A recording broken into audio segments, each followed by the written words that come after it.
Hari Om. Uh, Namaste to all.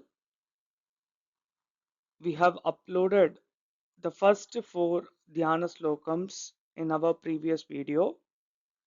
Since we missed to publish the recording of the slokams that we learned last week, we have published the portions that is completed last week and this week together in this particular video.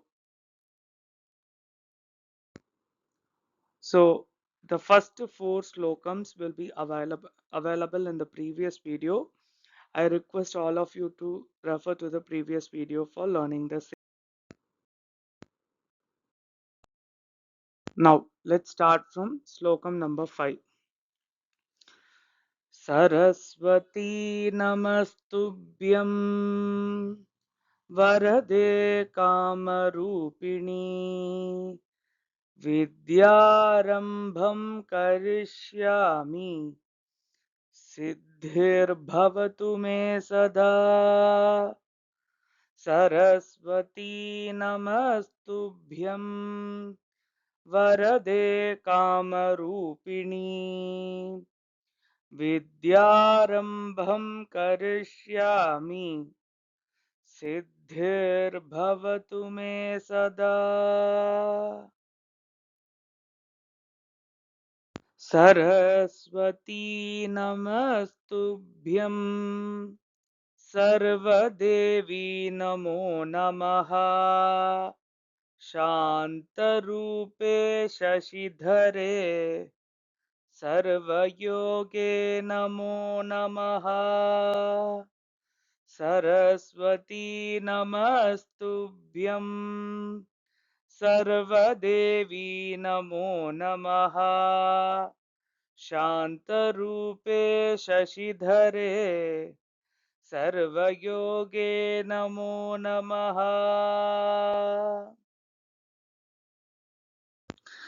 नित्यानन्दे निराधारे निष्कळायै नमो नमः विद्याधरे विशालाक्षि शुद्धज्ञाने नमो नमः नित्यानन्दे निराधारे निष्कळायै नमो नमः विद्याधरे विशालाक्षि शुद्धज्ञाने नमो नमः शुद्धस्फटिकरूपायै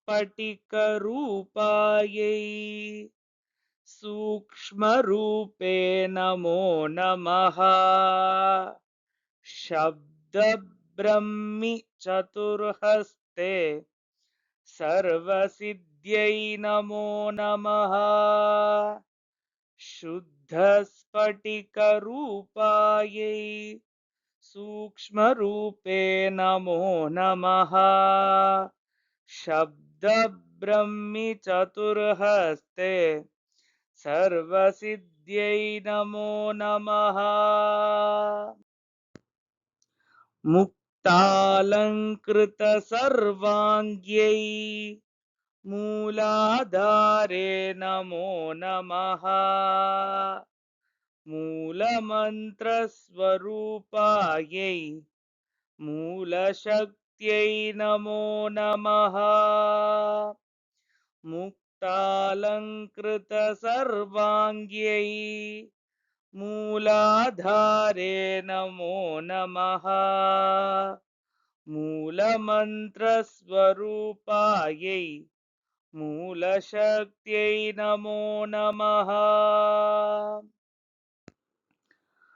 मनोमयी महायोगे वागीश्वरी नमो नमः वाण्यै वरदहस्तायै वरदायै नमो नमः मनोमणि महायोगे वागीश्वरी नमो नमः वाण्यै वरदहस्तायै शान्तायै वरदायै नमो नमः.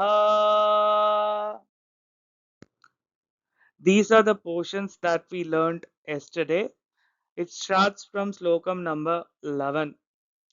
Vedaयै Vedarupayai Vedantayai Namo Namaha Gunadosha Vivarjinyai Gunadiptyai Namo Namaha Vedayai Vedarupayai Vedantayai Namo Namaha Gunadosha Vivarjinyai Gunadiptyai Namo Namaha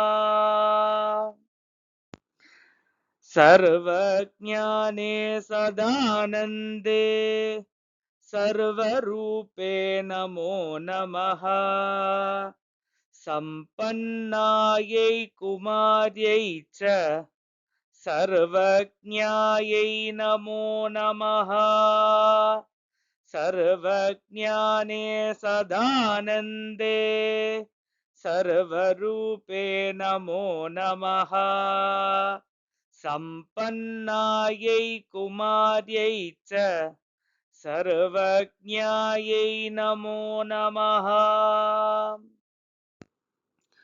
Yogarupe Ramadevyai Yoganande Namo Namaha Divyajnanatrinetrayai Divyamurtyai Namo Namaha Yogarupe Ramadevyai Yoganande Namo Namaha Divyajnanatrinetrayai Divyamurtyai Namo Namaha Ardhachandra Jadadhari Chandrabimbe Namo Namaha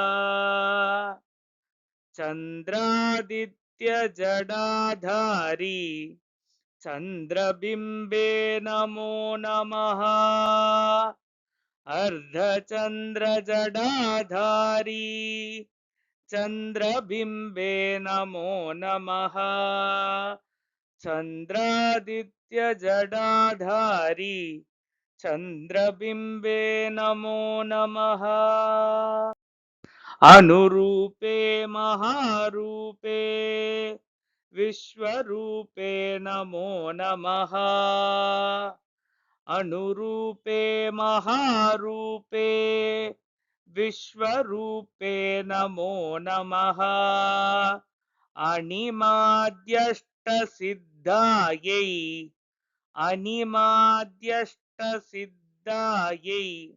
Split of this word is Animadi Ashta Siddhayai. So together it is Animadyashta Siddhayai Anandayai Namo Namaha Anurupe Maharupe Vishwarupe Namo Namaha Animadyashta Siddhayai Anandayai Namo Namaha Jnana Vijnana Rupayai Jnanamurte Namo Namaha Nana Shastra Swarupayai Nana Rupe Namo Namaha Jnana Vijnana Rupayai Jnanamurte Namo Namaha Nana Shastra Swarupayai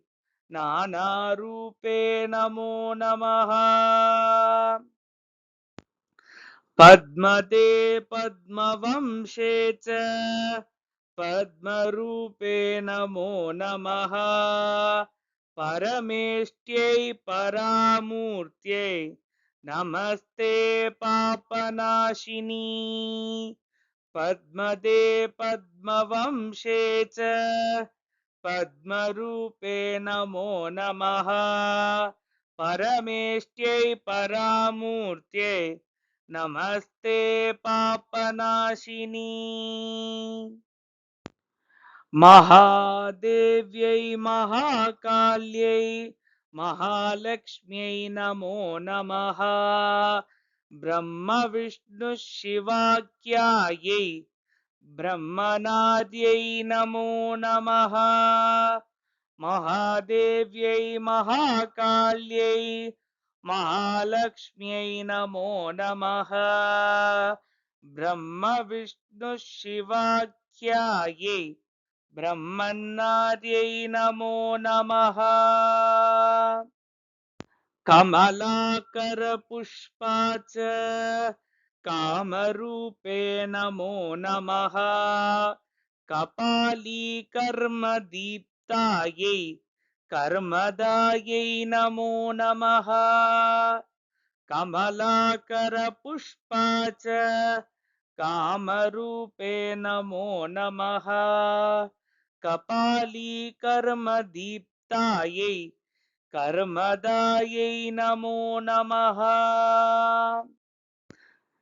सायं प्रातः पटे नित्यम् षण्मासात् सिद्धिरुच्यते चोरव्याघ्रभयं नास्ति पठतां शृण्वतामपि सायं प्रातः पटे नित्यम् षण्मासात् सिद्धिरुच्यते चोरव्याघ्रभयं नास्ति पठतां शृण्वतामपि.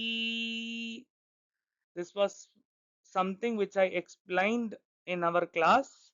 Sayam means evening, prataha means early morning. So one who recites this lokam daily morning and evening, Sayam pratah pate nityam. Shanmasat siddhiruchyate. Shanmasat means in 6 months.